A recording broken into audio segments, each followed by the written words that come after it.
So in this story, I'm going to be telling you about Basin, a 3-year-old male neutered Dalmatian who has a long history of seasonal allergies, which the owners have had some success in managing, but not full success. So Basin at home has been licking and licking and licking at his feet. And so they brought him in to see if there was something we could do to help manage the licking and see if he had any issues going on. And it turns out that he did. On his paws, as we looked him over, they started to look red. And in this one open raw area, there was actually some pustule lesions starting to form. So Basin has a pyoderma occurring. Pyoderma, if we break it down, literally means pus in the skin. They can be superficial or deep. Luckily for Basin's case here, it's a superficial pyoderma. And the seasonal allergies are definitely leading into the infection here. So what happens with seasonal allergies is, right, the animal itches. They itch and itch and itch. When dogs itch, they tend to lick and they tend to rub. And all this licking and rubbing that they do damages the skin. And then what happens is their normal flora, they normally have Staphylococcus bacteria on their skin. It's normal flora. But as the skin gets damaged, this normal flora, the Staphylococcus intermedius, can penetrate into the skin, get through that barrier. Remember we talked about sort of the innate immune systems and the barriers? Well, now it's gotten through the skin and it's allowed to get into the body. And so now we have an infection that's actually going to be starting in the body. So we see these red raw bumps on these animals. They can have scabs, they can have pustules. We see it really commonly in areas where they have skin folds. Hair loss will go along with this. Sometimes, depending on how severe it is, they could be lethargic. If it's been going on really chronic as well, they could also have some discolored skin as well occurring. So how do we definitively diagnose what's going on? Clinical signs definitely lead us down a road, but depending on how chronic this issue might be, there are definitely cases where we're going to want to do additional diagnostics to make sure we're not missing something. So for this case, we would end up doing a skin scraping, and then we would look underneath a microscope. So look at the cytology that we're going to see. And when we do that, we are going to see these gram-positive cocci in clusters.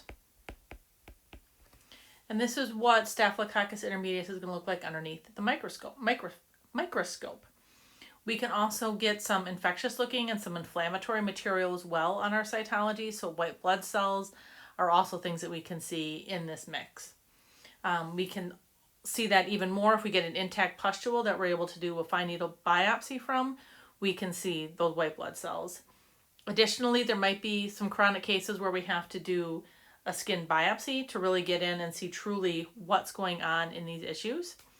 If they're truly really chronic or the animal has a weakened immune system, we can oftentimes see secondary fungal infections along with these staphylococcal infections, which is going to complicate treatment and make things a little bit more drawn out, frustrating perhaps for the client as we deal with these more advanced dermatological diseases. So how do we go about and start with a treatment protocol looking at these animals? The first thing we want to make sure that we do is that we keep the area clean. So if it's a more diffuse area, using some antibacterial shampoos over the area to keep them clean. If it's more localized, you might be able to get away with just some chlorhexidine scrubs or some localized pads to kind of clean the area, but we definitely want to be keeping the area clean for the animal. It's also important to help with that we end up removing a lot of hair. So if there's hair overlying it that's getting all that pus and crusting and helping keep the area dirty, we want to make sure we get that hair shaved away so we can get our treatments right to the lesions that we're dealing with and prevent exacerbating the issues that we're dealing with. Some of these animals may need bandaging, they may need cones, some Elizabethan collars, some sort of anti-lick device so that they're not going to keep on creating damage to their skin.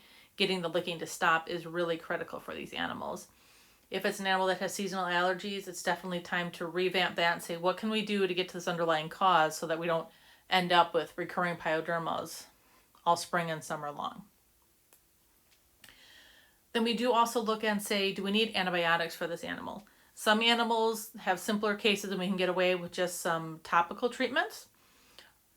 Other animals, it's going to be more severe. We're going to have to turn to systemic antibiotics in order to treat these infections. We're always going to want to choose our antibiotic based off of efficacy. Oftentimes, it's going to be something in the cephalosporin family, but Staphylococcus bacteria are really good at being resistant and are really good at developing resistance. So this is one that doing a culture and sensitivity on is really going to help us know exactly what antibiotic we should be choosing for this animal. So getting some of that culture material from an intact pustule, culturing it out, doing that culture, doing the sensitivity, figure out, okay, what antibiotic do we target? It's important to get those samples before you try any antibiotic therapy so that you can get the truest sample as to what do we want in order to treat them.